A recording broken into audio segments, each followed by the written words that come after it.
This is the second part to my Jack Johnson story stemming from Dave Chappelle's Unstoppable on Netflix. So remember I told you I was going to talk a little bit more about the Mann Act. Before I talk about the Mann Act, I have to talk about why it was put in place. It was put in place because of something called white slavery or white slave trade, which is referring to a time in the early 21st century where women were being hauled off to prostitution or kidnapped to be put into prostitution, and it was called something like the moral panic. You might be thinking, why are they using the term white slavery? Well, they had to distinguish between white women and black women. So there's more of a moral panic when it comes to white women who are being kidnapped or who are being forced into prostitution. Now, some of the journalists back then actually reported that immigrants were luring young American women into brothels and into prostitution.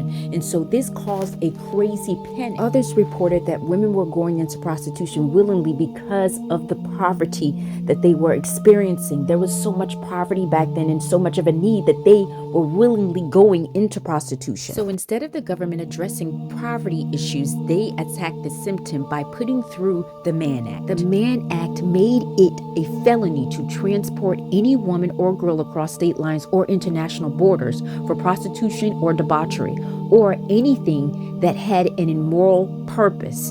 Now, this is where they got Johnson. Anything with an immoral purpose. The federal government used this act to target its political enemies or anyone who challenged racial norms. So they couldn't defeat Johnson in the ring, so they got him through the courts. He was originally arrested for traveling with Lucille Cameron, but she wouldn't testify, so they had to go and find a previous girlfriend who did testify, and that's how the jury found him guilty and convicted him in 1913. He was sentenced to do a year and a day in prison, but he fled. He did not return to the United States for years. Now remember, during this time, he still held the heavyweight title. Now you got to understand, this pissed a lot of people off. They did not want this title with the black man. So he was offered to fight Jess Willard, who was like 6'6". They called him a giant. And so he was offered to fight him in Cuba, not the United States of America. And he did. He had to go 45 rounds. He took this offer and they made a show of it. But in the 20th round, he was knocked out. Now, Johnson claims that the United States promised him that if he threw the fight, he would have those charges dropped against him. But that didn't happen. Others claim that it was a legit knockout. But one thing we know, the charges were not dropped.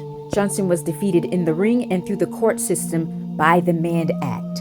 He returned to the United States to serve 10 months in prison. When he got out, they never let him fight for the heavyweight championship again.